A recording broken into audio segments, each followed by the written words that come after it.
Olá, pessoal! Então, nesta videoaula, nós vamos falar sobre a unicidade do limite e propriedades dos limites. E eu sou a professora Luciane. Bom, unicidade do limite. Então, vamos lá a este resultado. Ele me diz o seguinte, que se eu tenho uma função f definida em um intervalo aberto, que contém um ponto P, essa função ela não precisa estar definida no ponto P, como a gente já viu, para que a gente tenha definido um limite num ponto, não necessariamente a função precisa estar definida naquele ponto. Então, suponha que o limite da função f de x, quando x tende a p, é L1, e, além disso, o limite de f de x quando x tende a p é L2, então, obrigatoriamente, L1 deve ser igual a L2. Ou seja, o limite num ponto, se ele existe, ele deve ser único. Não tem como eu ter dois valores para um limite num ponto de uma função. Bom, então até o momento a gente viu as definições de limites, a definição formal, ainda não temos ferramentas para calcular limites. O que a gente viu até agora é uma maneira intuitiva de calcular limites. Ou seja, eu vou atribuindo valores para o x ali na função e tento descobrir para onde que a função está indo, ou seja, de quais valores a função está se aproximando.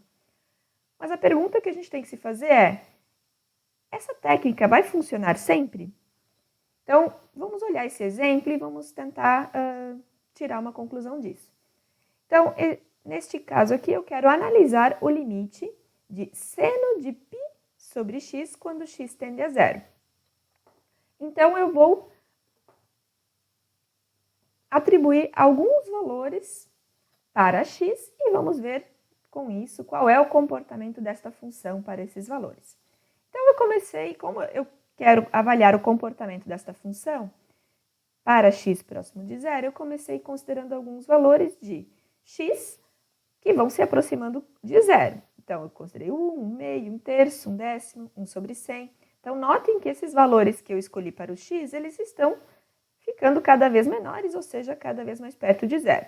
Eu escolhi aqui valores positivos, mas poderia ter escolhido valores negativos também, sem problemas, tá? Bom, e aí, quando x é igual a 1, substituindo aqui em seno de π sobre x, eu vou ter seno de π, que é zero. Quando x é 1 meio, eu vou substituir aqui, né? Então, vai ficar π sobre 1 meio, ou seja, a primeira fração vezes o inverso da segunda, vai ficar seno de 2π, ou seja, zero. Para 1 terço, nós temos seno de 3π, que também é zero, e assim a gente percebe que para todos esses valores que eu escolhi, a função seno assume o valor zero. Então, desta sequência de pontos, a gente percebe que a função em questão ela está se aproximando de zero. Bom, mas será que isso é o suficiente para eu concluir que o seno de π sobre x, quando x tende a zero, é zero? Bom, vamos olhar alguns outros pontos, certo? Porque esses pontos aqui são bem específicos, eles têm um formato bem específico. Então, vamos para um outro conjunto de pontos. Eu escolhi agora pontos da forma 2 sobre 2n mais 1. Esse n aqui, um inteiro. Nesse caso, eu escolhi inteiros positivos, mas poderia ter escolhido negativo também, sem problema, tá? Então, olhando para isso, e além disso, essa sequência de pontos eu escolhi, tal que o denominador, né, então ele está aumentando, ou seja, eu tenho um número dividido por um número cada vez maior, no dia que o n vai crescendo, então eu estou escolhendo valores para o x que vão se aproximando de zero. Então, quando eu tenho x igual a 2/5, quando eu substituo aqui na função, eu vou ter seno de 5π sobre 2.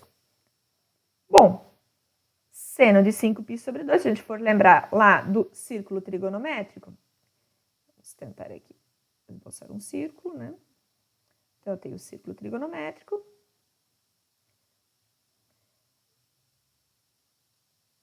Então, quando eu vou avaliar o seno aqui em π sobre 2, o seno vale 1, em 3π sobre 2 vale menos 1, em 5π sobre 2 vale 1, em 7π sobre 2 vale menos 1, 9π sobre 2 vale 1, e assim por diante, né? Então, chega aqui em 11π sobre 2, vai valer menos 1. E assim por diante, quando o x é 2 sobre 201, nós temos que o seno de 201π sobre 2 vai valer 1. Ou seja, para pontos da forma 2 sobre 2n mais 1, o seno de π sobre x vai ficar alternando entre mais e menos 1. E aí, para essa sequência de pontos aqui, de que eu escolhi para o x, também está indo para zero, para onde que a função está indo? Ou seja, de que valor ela está se aproximando? A gente olha que para alguns valores está chegando perto de 1, ou seja, assume o valor 1, e para outros é menos 1. Então, a gente não consegue dizer, a partir dessa sequência de pontos, qual é o limite da função seno de π sobre x. De fato, se a gente for olhar, como a gente considera esses pontos de x, tanto da primeira sequência quanto da segunda, eles chegam tão perto quanto eu queira de zero. E em alguns pontos a função some zero, outros 1, outros menos 1. Então, o que a gente percebe? É de que esta função, o limite desta função, quando x tende a zero, ele não existe. Certo? Bom, então, o que a gente percebeu? De que o método de considerar valores para o x, atribuir valores para o x e ver o comportamento da função pode não ser eficiente para calcular o limite de uma função. Então, a gente precisa de mais ferramentas. Certo? Vamos olhar para o gráfico dessa função, que isso ajuda um pouquinho a entender o comportamento dela. Então, esse é o gráfico de seno de π sobre x. Notem que, pertinho do zero, o que está acontecendo? A função ela fica variando de menos 1 até 1, fica assumindo todos os valores, né? Quanto mais pertinho de zero eu considerar o valor do x, mais a função vai ficar variando entre menos 1 e 1. Ok? Então, esse limite, de fato, não existe. Bom, então, como eu já havia mencionado, a gente precisa de mais ferramentas para calcular limites. E aí, ao longo da disciplina, a gente vai ter um arsenal de ferramentas, né, que vão nos auxiliar nesse cálculo. Vamos começar olhando para as propriedades de limites. Então, eu vou supor que o limite da função f de x quando x tende a x0 é L1, o limite de g de x quando x tende a x0 é L2. Então, nós temos algumas propriedades. A primeira delas, ela me diz que o limite de x, quando x tende a x0, é x0. E se eu tenho um k real e eu avaliar o limite deste k é aqui um escalar, então, quando x tende a x0, ou seja, a função aqui que eu estou considerando não depende do x, então este limite é o próprio k, ou seja, a própria constante. Segunda propriedade, se eu quero calcular o limite da soma de duas funções, quando x tende a x0, isto é equivalente a calcular o limite da f de x quando x tende a x0, calcular o limite da g quando x tende a x0 e depois somar esses dois limites. Ou seja, o limite da soma de funções é a soma dos limites. A próxima propriedade, ela me diz que se eu quero calcular o limite de k vezes f de x quando x tende a x0, k sendo um escalar, esse escalar ele pode vir para fora do limite. E aí eu calculo normalmente o limite da função f de x quando x tende a x0 e depois multiplico pela constante k. A próxima propriedade, ela me diz que o limite do produto de duas funções, quando x tende a x0, é igual ao produto dos limites, ou seja, L1 vezes L2. Da mesma forma para o quociente, Então, o limite de f de x sobre g de x quando x tende a x0, esse limite é equivalente a calcular o limite da f de x, limite da g de x, ambos quando x tende a x0, e depois efetuar a divisão desses limites, ou seja, L1 dividido por L2. Só que aqui tem um dado importante. Esta passagem de que o limite do quociente de duas funções é igual ao quociente dos limites só é válida se o limite da função que está no denominador for diferente de zero. Porque senão a gente tem aqui um problema, uma divisão por zero, e isso não está definido. Então, esta passagem, ela só é válida se o limite do denominador é diferente de zero. A próxima propriedade, ela me diz que o limite de f de x elevado a n, quando x tende a x0, é equivalente a calcular primeiramente o limite da f de x, quando x tende a x0, e depois elevar ao expoente n. Ou seja, esse expoente n aqui da função f, ele pode vir para fora do limite. Então, no fim, eu vou ter que o limite inicial vai ser igual a L1 elevado a n. N aqui, um natural. Frisando aqui de que essas propriedades aqui, elas estão sendo apresentadas. Eu não vou demonstrar aqui o porquê que essas propriedades são válidas. Se alguém tiver curiosidade, quiser ver como, né, por que isso aqui é verdade, vocês podem dar uma olhada nas referências que estão lá no plano de ensino. Eles demonstram, né, a maior parte dos livros não demonstram todas, demonstram pelo menos as principais, mas vocês podem dar uma olhadinha lá e, se tiverem dúvidas, né, podem procurar o seu professor. Mais algumas propriedades. Então, ainda mantendo aquela hipótese que o limite da f quando x tende a x0 é L1 e o limite da g quando x tende a x0 é L2. Nessa próxima propriedade tenho o quê? Que se eu quero calcular o limite de raiz enésima de f de x quando x tende a x0, então essa raiz enésima ela pode vir para fora do limite, ou seja, isso passa a ser raiz enésima do limite da f de x quando x tende a x0. Só que aqui é importante que, novamente, essa passagem aqui, como a gente está trabalhando, né, de limites reais, essa passagem é válida para todos. Se o n for ímpar, sempre vai ser válido, né? Mas no caso de n ser par, essa passagem aqui, ela é válida somente se o limite de f de x quando x tende a x0 for maior do que zero, certo? Isso para que essa raiz enésima, no caso de n ser par, estar definida. Próxima propriedade, ela diz que o limite de Ln avaliado em f de x, quando x tende a x0, é equivalente a eu, primeiramente, avaliar o limite da f de x, quando x tende a x0, e depois calcular Ln deste valor, ou seja, Ln de L1. Porém, novamente, essa passagem só é válida se o limite da f de x quando x tende a x0 é maior do que zero. Ou seja, em outras palavras, né, o limite ele passa para dentro do argumento da função Ln.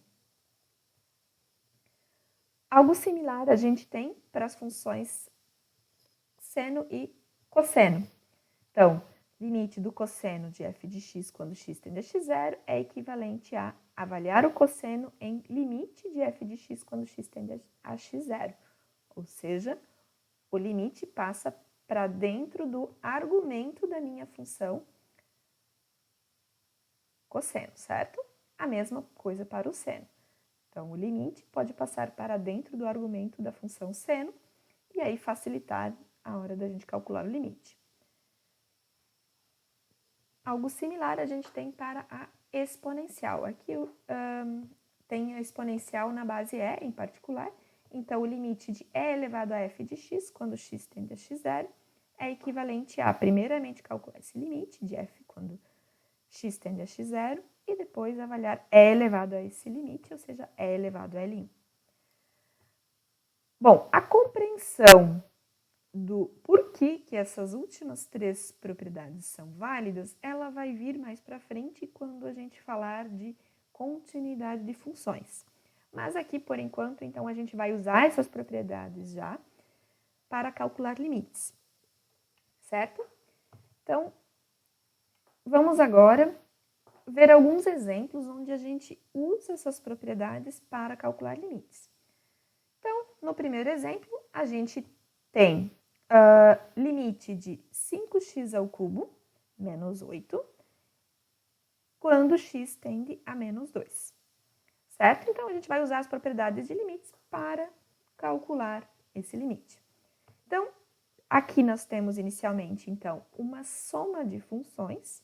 Pelo que a gente viu, o limite da soma de funções é a soma dos limites, ou seja, isso vai passar a ser o limite de 5x ao cubo, quando x tende a menos 2, menos o limite de 8, quando x tende a menos 2.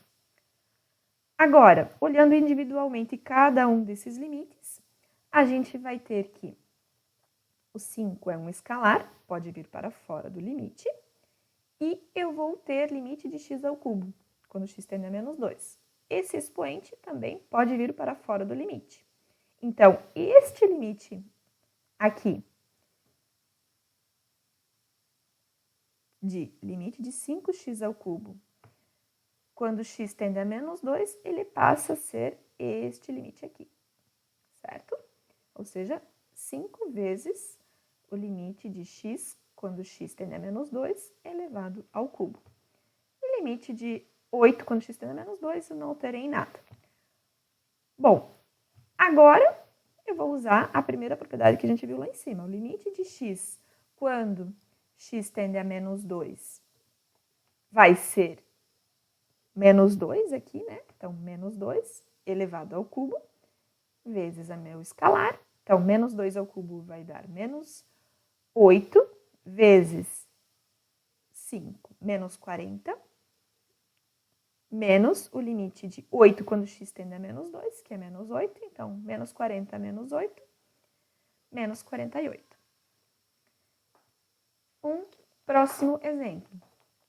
Agora, nós temos um quociente de duas funções polinomiais, e a gente quer calcular esse limite quando x tende a 1.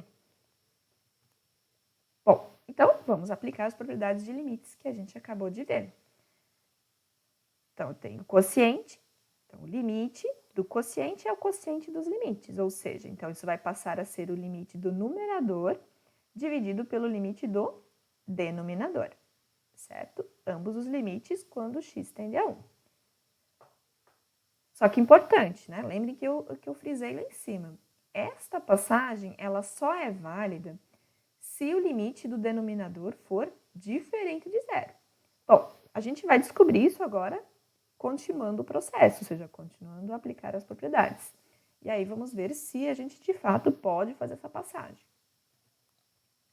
Bom, então no numerador, agora a gente vai ter uma soma de funções. Vou aplicar novamente as propriedades de limites. Então, isso vai passar a ser o limite de x ao cubo, quando x tende a 1. O expoente vai passar para fora do limite. Então, vai ficar todo o limite elevado ao cubo, mais o limite de 1 quando x tende a 1. No denominador, a mesma coisa. A gente tem uma soma de 3 funções. Então, isso vai passar a ser o limite de x, quando x tende a 1. O x ao quadrado seria, né? Mas o quadrado eu já levei para fora do limite, né? Também usando as propriedades. Aqui ficaria o limite de 4x quando x tende a 1. 4 é um escalar, também vem para fora do limite. E vem mais o limite de 3 quando x tende a 1. Bom, o limite de x quando x tende a 1 é 1. Então, fica 1 elevado ao cubo. Limite de 1 quando x tende a 1 é 1. Limite de x quando x tende a 1 é 1. E aí, tenho que elevar ao quadrado. Limite de x quando x tende a 1 é 1, vezes o 4. Mais o limite de 3 quando x tende a 1, que é 3. Então, a gente vai ter 1 mais 1, 2, dividido por 1 mais 4 mais 3, que dá 8. Então, 2 sobre 8, simplificando, 1/4. Ok? Então, reforçando, né? Como eu havia mencionado, nós percebemos que o limite do denominador é diferente de 0. Então, não tem problema em a gente fazer essa passagem daqui para cá, certo? Vamos para o próximo exemplo. Bom, neste exemplo, eu quero calcular o limite de x² menos 4 dividido por x menos 2 quando x tende a 2. Bom, se nós formos aplicar as propriedades de limites para este exemplo, então o que a gente vai ter? Eu vou fazer aqui do ladinho, tá? Então, a gente vai ter aqui limite de x² menos 4 quando x tende a 2, tudo isso dividido por limite de x menos 2 quando x tende a 2, certo? Bom, lembrem que esta passagem a gente só pode fazer se o limite do denominador for diferente de 0. Bom, aqui novamente a gente vai ter uma soma de funções no denominador, e aí a gente vai ter que o limite de x quando x tende a 2 vai ser 2. E limite de 2 quando x tende a 2 é 2 também. Então, vai ficar no denominador 2 menos 2, ou seja, 0. Então, isso indica de que a gente não pode fazer esta passagem daqui para cá, usando as propriedades de limites. E agora, como que a gente vai proceder, então? Bom, neste caso aqui, antes de usar as propriedades de limites, a gente vai tentar simplificar a função aqui onde a gente quer calcular o limite. Como que a gente vai fazer isso? Então, vamos olhar para a função x² menos 4 dividido por x menos 2. Notem que o x igual a 2, ele não está no domínio dessa função, porque a função, o x menos 2, zera quando x é 2, então o 2 não pertence ao domínio da função. Mas, então, a função não está definida em 2, mas eu quero calcular o limite da função em 2. A gente não tem nenhum problema com isso, certo? Porque o que importa para a gente calcular o limite é o comportamento da função próximo do ponto 2. Não me interessa o comportamento da função no ponto 2. Bom, neste caso em particular, para eliminar aquele problema lá que a gente acabou de se deparar, a gente vai fatorar o numerador usando um produto notável. Então, o x² menos 4 a gente pode escrever como x menos 2 vezes x mais 2. E aí, isso permite a gente simplificar este x menos 2 com este x menos 2. E a gente tem que x² menos 4 dividido por x menos 2 é x mais 2. E aí, substituímos este limite original pelo limite de x mais 2 quando x tende a 2. E aí, aqui, aplicando as propriedades de limites, a gente vai ver que esse limite é 4, certo? Bom, então, x² menos 4 dividido por x menos 2 vai ter o mesmo comportamento do que a função x menos 2 para x diferente de 2. Então, se a gente fosse esboçar o gráfico de x² menos 4 dividido por x menos 2, a gente vai ver que o gráfico dessa função vai ser uma reta dada por x mais 2, exceto no ponto x igual a 2, que é onde ela não está definida. Então, aqui tem uma bolinha aberta para frisar isso, né? De que no ponto 2 não está definido, ou seja, o 2 não faz parte do domínio dessa função. E aí, a ideia do limite é o quê? Eu quero saber o que acontece pertinho do ponto 2, não necessariamente no ponto 2. Ou seja, quando eu olho para valores menores do que 2, o que acontece com essa função? Bom, assume valores bem pertinho do 4. Quando x é maior do que 2, mas pertinho de 2, o que vai acontecer com os valores da função? Bom, assume valores bem pertinho do 4. Quanto mais pertinho do 2 eu estou, mais pertinho de 4 vão ser os valores da minha função. Então, essa que é a ideia do limite, certo? Então, estou interessado no comportamento da função próximo do ponto 2, não necessariamente em 2. Vamos para um próximo exemplo. Então, neste exemplo aqui, a gente quer calcular o limite de e elevado a 1 menos raiz quadrada de x dividido por 1 menos x quando x tende a 1. Novamente, se a gente aplicar... Então, vamos aplicar as propriedades de limites, certo? Para calcular esse limite. Então, pelas propriedades de limites, como eu tenho uma exponencial, esse limite ele pode passar para o argumento da minha função exponencial, ou seja, pode passar para o expoente. Então, vai ficar e elevado ao limite de 1 menos raiz quadrada de x dividido por 1 menos x quando x tende a 1. Bom, agora, se a gente aplicar novamente as propriedades de limites aqui para esse quociente, a gente vai ter novamente um problema aqui no denominador. Por quê? Porque aí vai ficar, tá, vou fazer uma açãozinha aqui do lado, né, um rascunhozinho.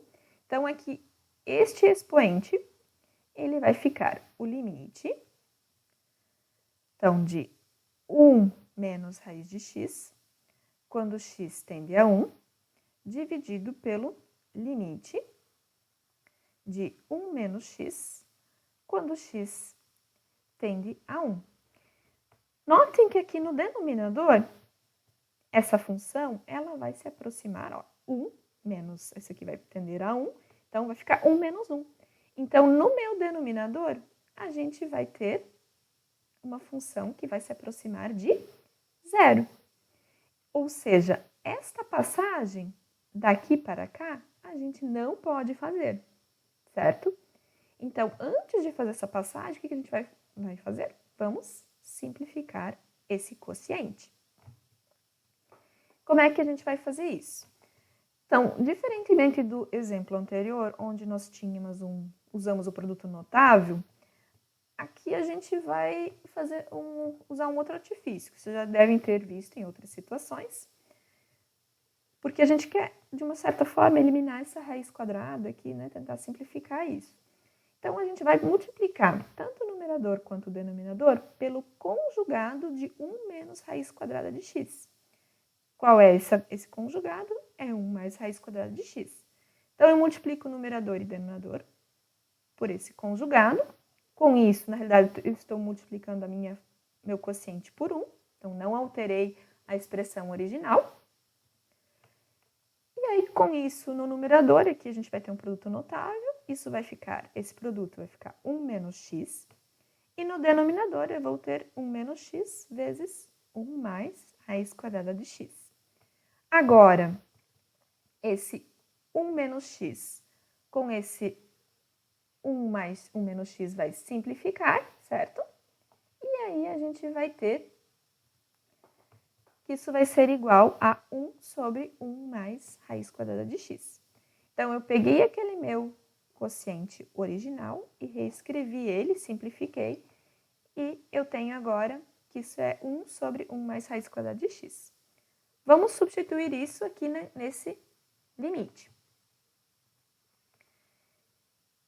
Então, o limite de e elevado a 1 menos raiz quadrada de x sobre 1 menos x quando x tende a 1 é igual a... Vou substituir esse quociente, então vai ficar e elevado ao limite de 1 sobre 1 mais raiz de x quando x tende a 1.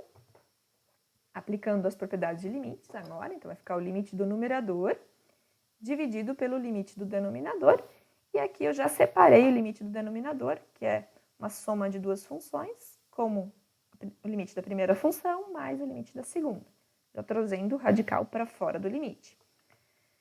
Então, o numerador aqui, limite de 1 quando x tende a 1, é 1.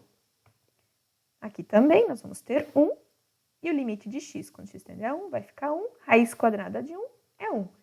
Então, nós vamos ter no denominador 1 mais 1, ou seja, 2, ou seja, esse limite vai valer 1 meio, né? Esse expoente. Então, nós vamos ter e elevado a 1 meio. Então, o meu limite original, né? A gente conseguiu, usando as propriedades de limites e simplificando também a expressão, a gente conseguiu calcular e obtivemos que isso é elevado a meio, certo? Bom, então esta era a videoaula de hoje. Então, nós vimos como calcular limites usando propriedades de limites. Até a próxima aula.